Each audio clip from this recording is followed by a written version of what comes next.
Like, what? So does Kate like this more than the long hair? She doesn't like the shaved head. She likes it a little long on top. Okay. But then in life, I've always started new things. So if it was the sheriff's office, or if it was joining the SWAT team, or if it was selling cars, meeting my wife, I always shave my head. So it signifies a fresh start. It's a fresh start. The Aloha Press is going to be launched in full force. Shave my head, brand new start. So the question is, obviously I think you shaved the same day. Yes. They're about the same length right now. Yeah, so I got the old pit bull look, you know. Mm-hmm. I might trim up the beard. Throws me back to 2013. Yeah, when you were you got married. Right. That gray suit you had on looked just like Pitbull. I think everybody's referring to you as Pitbull. That is, yes. Especially when you got on the dance floor. Wow, I was really intoxicated. After about 18 Coors Lights and a round of golf. You know, hey, whatever. How about you? So that's the thing. You went and just fucking buzzed it off. Yeah, I got rid of it all. I can't get a haircut because my place is closed. Yet, I continue to get charged monthly. Whoa, so, yeah. What?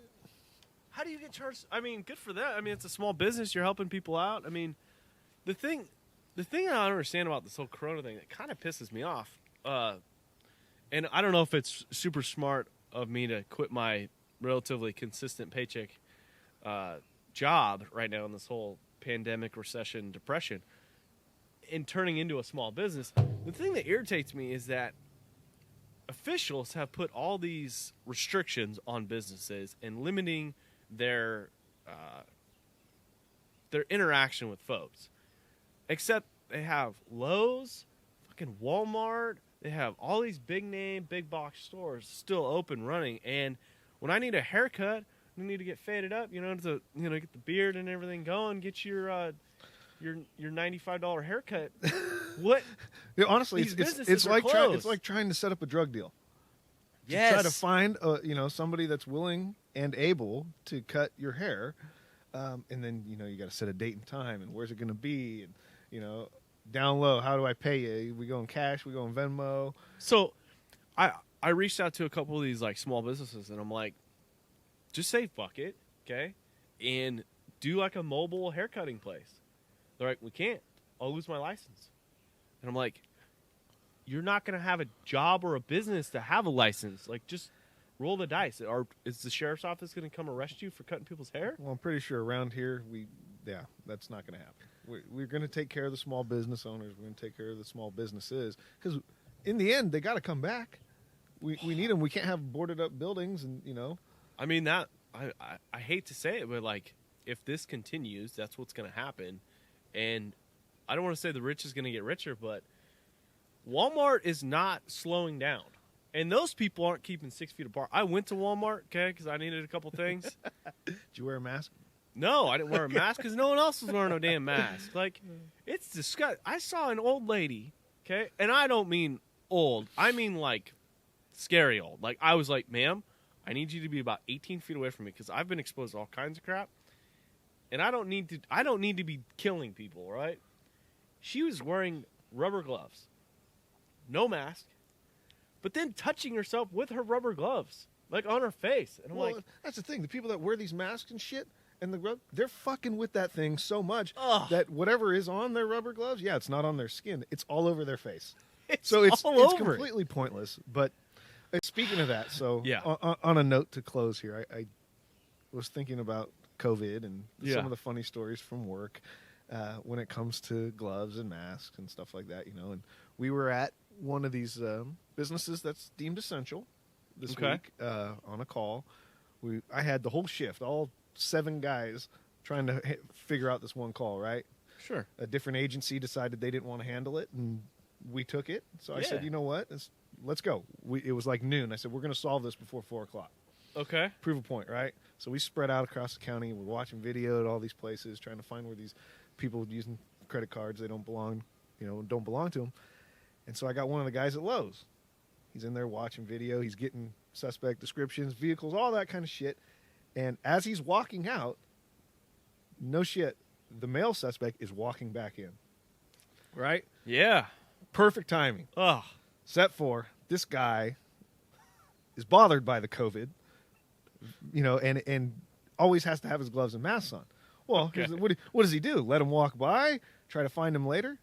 No, he yells at him, fucking, hey, stop, put your hands snatch him up. Freaking grabs him up. Well, he freaks out about COVID because he sees this guy has sores all over his hands, blood. So in the middle of the entryway with, God knows, 1,000 people coming and going in and out of that store, he tells him to put his hands up, turn around, and stand there while he backs up, puts on rubber gloves and a mask before you can go and put him in handcuffs. No joke. And I'm like, that's what this world has come to in policing. And that's scary because that's what's going to get you. Unfortunately, bad things will happen because really bad people will do things to prompt you to do stupid shit like put on a mask and gloves. Right? Why is he even thinking about that? And then my dumb ass shows up, and once we realize, hey, yeah, you're in a stolen car, you got all this stuff, but you don't get to go to jail. You just get a ticket. So I go take him out of handcuffs, no gloves on, nothing, and realize, yes, he's bleeding all over his hands because he has sores, and now it is on my hands. So maybe it's like give and take. Well, I guess, but the things that we're like, I hope we're not being, I hope safety is important, okay? And I understand spreading this thing is not a good thing for the world. But how about the other diseases? Did we forget about those? Like hepatitis C, HIV. I mean, bad shit, right? Like these are still important. Well, it's just made work a lot different. I'll tell you that. You're getting out at a good time. I'm getting out at a good time where we're, I don't want to say we're being told to do nothing. I have a problem. I told my wife this. I go, I see ball, I chase ball. And that's probably not the best thing to do in this world. But when it comes to like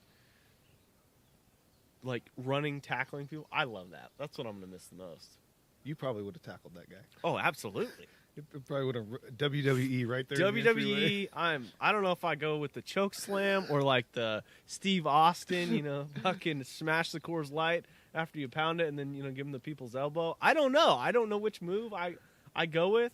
I don't know if, I get on the ropes and do like a backflip and, land on top of them. I'm going to miss the play-by-play because you're pretty good at what we do at work a lot of times. You got to update over the radio and keep dispatch informed, keep your other deputies informed, keep the city cops informed. And JC's very good at the play-by-play where he can get to that mic and let you know exactly what he's doing as he's doing it. It's it's a podcast within a podcast within like a live PD. It's I think if live PD came to good old Amador County, I think I might be one of those stars. It's you key the mic up, you let everyone hear kind of what's going on. Like fuck yeah, I'm not getting on the ground. You're like, I'm gonna hit you.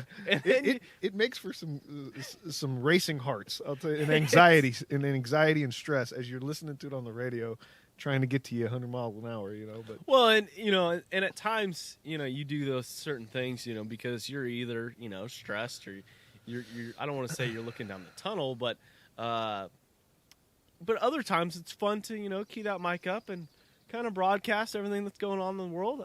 Recently, we were driving through Drytown, and I relayed that a particular agency that doesn't work in our area appeared to be lost and feel like they should yield to me, and I proceeded to drive around them to catch up to my partner buddy to make sure that he was safe. Not realizing that a helicopter was following this particular individual we were chasing. Yeah, that might have been some good information to have. Well, shit happens. I will say, though, it's got to be tough for outside agencies to come into rural counties and try to run around on our highways and our streets because nothing makes sense up here. Nothing's marked. No, when you come from city well blocks and city streets and major freeways, like it's a lot different. Well, and then you got a couple of hillbillies that are like, if you come into our county, okay, we're getting in on this thing. That's true. Get out the way, boy. Get out the way. We're going to show you how it's done. Well, anyway, there was my COVID story from work this week. I mean, there's a couple other ones that we can't tell, but I could tell them. At some point, this will transition into. I mean, the stories we have over the last 10 years. Oh, it's pretty incredible. I'll tell a short story real quick. So I was working in the jail. Jeff was a pretty new deputy. I was new to the jail, And Jeff arrests this individual who had been in our facility several times. I don't want to say it was his vacation home, but he regularly, we knew his first name. We could like laugh and joke around with him. And Jeff brings this guy in, and sometimes you get ahead of yourself, and sometimes you kind of put backpacks in certain areas. And I'm looking through the backpack, and I look at Jeff, and I'm like, did you look in the backpack? He's like, I don't know. I glanced in. There's a bunch of beer in there. And I'm like, yeah, there's beer. There's also a turtle. I do. Jeff had not only arrested the guy because he'd been drinking too many beers, he arrested his pet turtle. It's true. The things that people bring into jail, it's incredible. You know, we had guys with rattlesnakes in his bag. Yes. Guys making homemade wallets out of squirrel squirrels? skins. Yes. You know, it's still there's still flesh on it. It's starting to rot and it smells, but yet he's got his life savings wrapped up in it. Well, Anyways, we'll get into those stories some other time. But some other time. we are golfing today. We are golfing. All right. And any predictions? North today? course. North course. Tougher than the south. Okay. Playing the back tees. For once, let's actually try to win the Taco Truck Challenge legitimately. Yeah, you got one day left. I'm giving you over under two. Two birdies. Two birdies Okay. today. You got to get 3 to get the taco truck. Okay. And I would like to say that you're going to shoot 85 or better. 85 or better with 3 birdies. I like that. I'm gonna go with your birdie. You got to at least get 3 birdies.